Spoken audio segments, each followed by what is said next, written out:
Selamat jumpa kembali dalam mata kuliah kompetensi dasar pendidikan jarak jauh.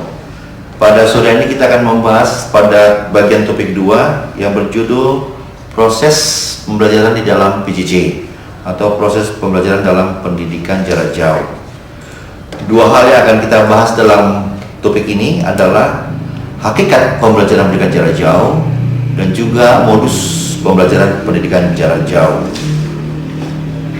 Yang pertama mengenai hakikat pembelajaran pendidikan jarak jauh.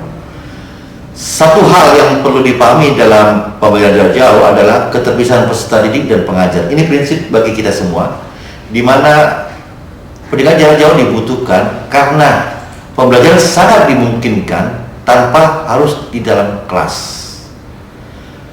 Keterpisahan itu memungkinkan orang untuk belajar, siswa untuk belajar melalui PJJ. Ini prinsip dasar. Kalau dalam suatu kelas kita tidak memerlukan PJJ. Jadi karena ada keterpisahan jarak, maka kita membutuhkan PJJ. Sebagai contoh bagaimana siswa di Tangerang ini dapat menembus tadi di Surabaya tanpa harus berangkat ke Surabaya. Yang kedua, hakikat utama PJJ bisa adalah mengenai kemandirian. Dalam PJJ, kekuatan seorang dosen atau guru tidak begitu utama. Yang utama adalah bagaimana siswa bisa belajar mandiri tanpa ada guru atau dosen di depannya. Dalam hal ini tentu ada pemanfaatan media, bahwa dia mempunyai materi yang bisa diakses setiap saat, malam, siang, pagi, di sekolah, di mall, dimanapun saja melalui media. Jadi dia belajar dengan sekitarnya. Yang ketiga, bahwa PJJ harus hanya dapat dilakukan, atau ini hukumnya wajib, harus memberikan layanan bantuan belajar kepada siswa. Siswa itu sendiri, jadi apapun permasalahan siswa kita harus tanggap dan support. Dalam hal ini, contoh bila ada pertanyaan mengenai pembelajaran atau permasalahan pembelajaran, kita harus dapat layani. Memang tidak bisa 24 jam, tapi minimal janganlah email itu dijawab lebih dari 2 hari terlambat. Responsif kepada peserta didik atau layanan kepada peserta didik. Yang ketiga, modus dalam PJJ adalah selain tadi mandiri adalah tutorial tatap muka.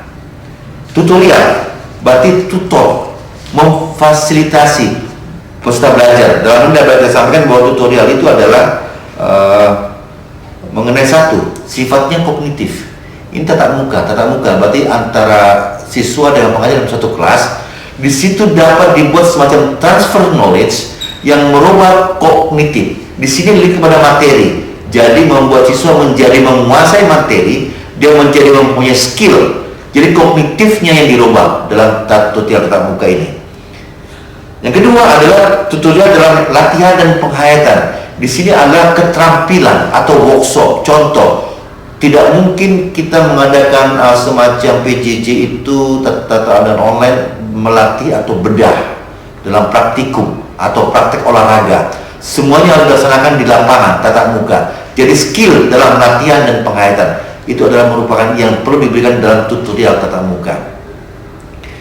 Di dalam PJJ kita mengenal ada tutorial online, di mana di sini adalah atau jarak jauh lah kita lebih tepat, tidak online. Yang jelas bentuknya dapat dari hal yang sederhana. Contoh, dengan melalui berkirim surat, kita memberikan soal, memberikan tugas, bahwa itu namanya korespondensi. Zaman dulu universitas terbuka, awalnya juga dengan sistem korespondensi, di mana siswa dikirim surat pakai pos, tugas, nanti siswa juga mengirimkan pakai pos.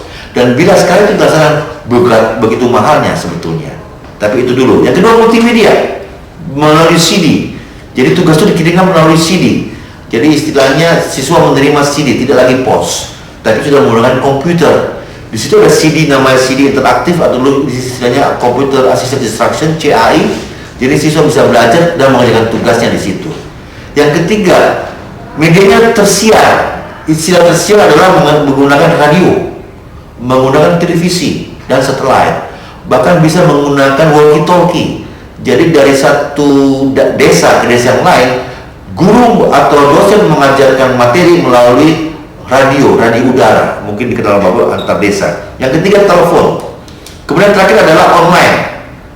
Ini yang saat ini terjadi, di mana tugas maupun yang di dalam jarak jauh itu disampaikan melalui email, melalui kalau kita sekarang formatnya adalah format learning management system, itu ada tool namanya assignment ataupun quiz. Disitulah disampaikan tutorial atau dan segala macam.